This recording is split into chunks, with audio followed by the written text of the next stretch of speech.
As you all know, Melanie Brown is planning on leaving this area, moving back to her home state of Buffalo this summer. And Melanie has touched every aspect here at MDRC. Every outreach, every committee, she has been a workhorse. She is loyal, she's hardworking, and we'd like to show you a few of the things that she's touched during her years here at MDRC.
I once said to Mel, you know, she's an attorney, she's a patent attorney.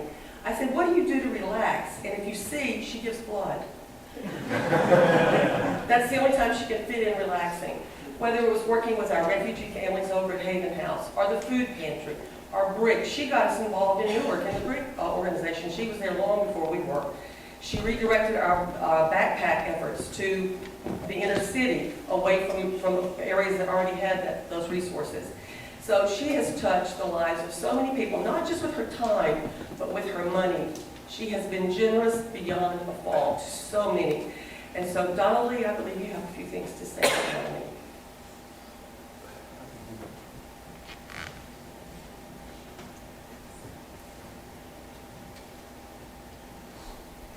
I first got to know Melanie 6 years ago. We were invited to participate in a church program whereby we went down to Dallas, Texas 3 times over 3 years to learn about how to be a good Christian outreach in the community. So we used to room together at night on the weekends when we went down to Dallas, and we spent a good amount of time getting to know one another and talking about our childhood and growing up. And I came to know her very well.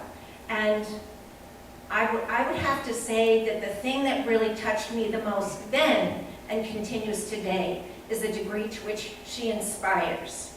She's the first one, like Kathy said, to be out there and have the idea.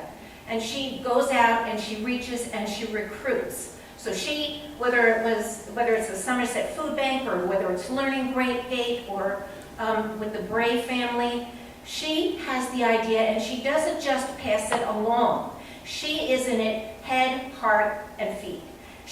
When the Afghani family, the Karimis, first came here that Sunday, her plan was to go over next door and take a cake, which she did. And she discovered they had nothing. They each brought with them 1 suitcase. They had no silverware, they had no dishes, they had no linens, they had nothing. So she came back and she talked to Kathy and I and a few others, and by the end of the day, this family had everything they needed to make it to get started. But they didn't stop there. Then she discovered that they needed vaccinations, or they needed something for their visa, or they needed to enroll in school, and who's going to meet them at the bus stop. Then Tamina needed a job. Okay, let's go find Tamina a job, which she did. She got her a ShopRite, and then who's going to take her to her job? So, I mean, these things don't end. When you talk about volunteering, you're not talking about someone who says, well, I think I'll just go and spend a day a week. That's not what happened. That's not what happened with the Bray family in Newark. We all know that. We have all come to know and enjoy the Bray family. She has adopted them as her own. Their guidance counselors know Bray, know Melanie by her first name. When the kids need help in math in school, the math teacher calls Melanie. And Melanie says, well, let's see, I'll coach her. But then Spanish, well, I'd like to be able to do that, but no, I don't know how to do that. So I'll call Madeline March. Okay, Madeline will help us do that. So when you talk about volunteering, when you talk about a commitment, a passion to serve, there's no one that I have ever met like Melanie. And we have all embraced her and all been recruited by her, I'm sure, for any number of things. And so I'd like to invite Melanie to come up for a moment, if she would. And then also ask her if her family could join us, her sisters and her brother-in-law. Please come forward for a minute.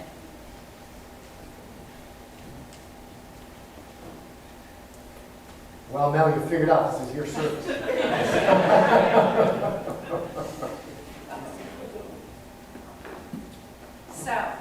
So many of us have expressed our thanks, our special times with Mel, and I would like to present her with this gift, which is really a box full of thank yous and love messages from people in the congregation who have known Mel so well. Would you join me in just giving her a round of applause for that?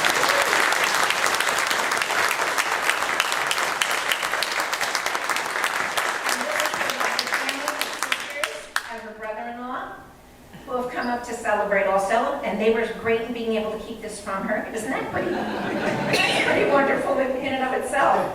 And I believe you're going to be living up by them when you move up to New York. And so while there's many words that we have to describe Melanie and what she has been to us and all she has done for people inside and outside of the church, I would like to invite Madeline March to come forward to say a few things. And could we bring it up here? I just want to make sure that they see us online. At the top here, can we come up here? Yeah, you and Madeline come up here too, so make sure that they can see you. I don't know how the cameras work down there. So I first met Mel 7 years ago when I became a member here. We had new member classes back to back, I think, and Pastor Todd put us together in a small group afterwards. There were 4 of us, and we met once a month on Sundays with Pastor Todd and studied the Gospel of John, and we brought food and got to know each other, and that went on for about 2 years. And then we continued through Vacation Bible School working together, and when the Bray family, when you took on, bringing the Brays into all of our lives, my children became friends with the Brays, and we became friendly with the Bray family. And then, as Kathy said, Mel will call and say, hey, this needs extra pair of hands. You up for it? Or would you be willing to do this? And you can just never say no to Melanie. You really are an angel on earth. And I've told you that before in emails, and I'm going to try not to cry. But when I think of doing God's work on this earth, when I close my eyes and visualize Jesus here, preaching to his disciples and people, Melanie, you are who he wants us to all be. You embody love in all the ways that God wants us to. And you truly love your neighbors as yourself. Love describes you, Mel. You give to everyone in so many ways, whether it be of your time or your ear or your ways to help by driving or hosting or doing. And so I asked it's the service, what's the name of it? I always call it community service. Thank you. The local service team, I always called it wrong, to give me some words to describe you. And we've put together this heart of words that describes Melanie. And some of them are God's servant, steadfast, mentor, dedicated, faithful, dependable, loved, strong, hardworking, committed, faithful, organized, smiling, compassionate. It goes on and on. And when I ask people for words, I have to tell you the same ones kept coming up over and over again. You have been a gift to all of us. I'm not letting you out of my life that easily. We will stay in touch. And I just wanted to say thank you for being a friend and for being an angel to me as well.